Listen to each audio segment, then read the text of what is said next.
Do your teenagers have an attitude? Welcome to Parenting Matters Now, a source of parenting advice, a few minutes at a time. Hi, this is Dr. Roger Smith with Parenting Matters Now. Teenagers are touted to have a terrible attitude. They're disrespectful, they're dishonoring, they talk back. All kinds of things happen in the teenage years. And I want to say that usually it's not the teenagers that have the attitude.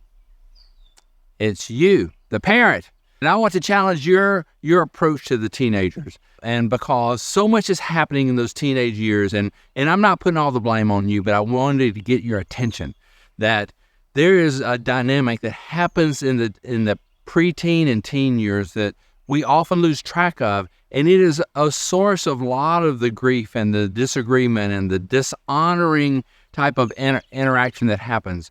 And so when you say that your children, your teenagers will not listen to you, I want to say, first of all, you need to be the one doing the listening.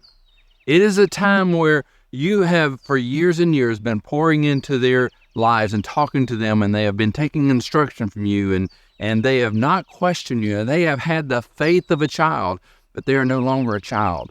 And there's a lot happening, and they are wanting to do the talking now.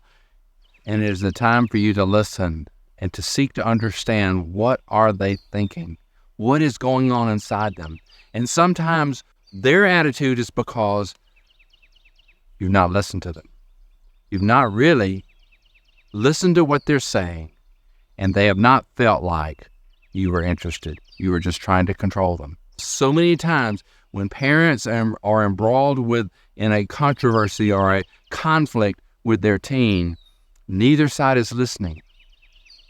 And you've got to be the big person as the adult. You've got to listen to them and hear them out and to try to understand them. And I'm not saying that your teenager is entirely right, but they are struggling with ideas and thoughts.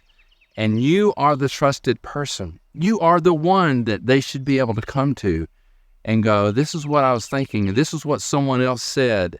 And what do you think about this? Or they're experimenting with ideas that to you may be totally in conflict with how your family operates.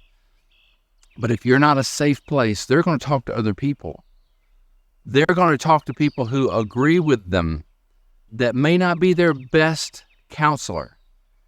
So it is a very important time for you to begin to practice listening and seek to understand and wait until they ask, what do you think?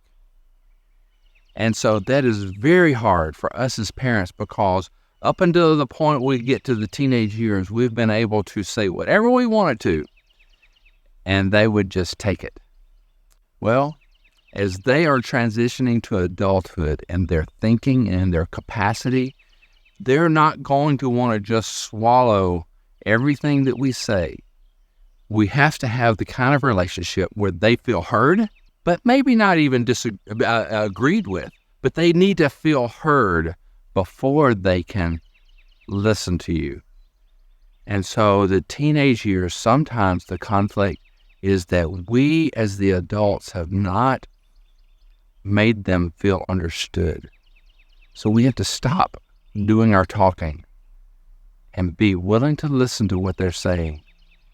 And only whenever they feel like it's safe for them to talk and to tell what's going on in their minds and their thoughts and what are they struggling with, only whenever they feel it's safe for them to say those things will they begin to talk to you.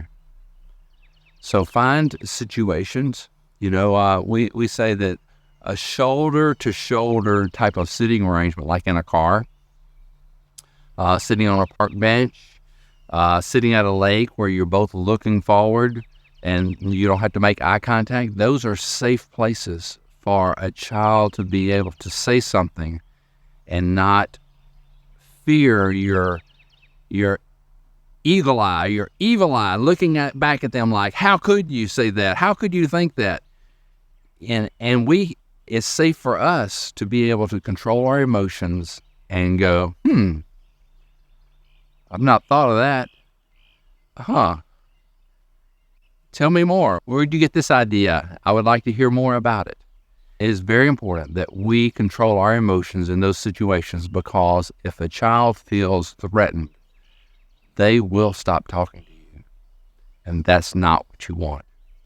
You don't want silence. You want communication. And when they feel safe, they will begin talking to you. And the teenage years are challenging because our role has changed. And you're big enough, you can do this thing. But you have to get control of your own fears and your own emotion to be able to stop and listen. But do it. Listen. Listen well. It's Dr. Roger Smith with Parenting Matters Now. Subscribe to Parenting Matters Now for more advice, or go to rogersmithmd.com to search for more topics. See you next time.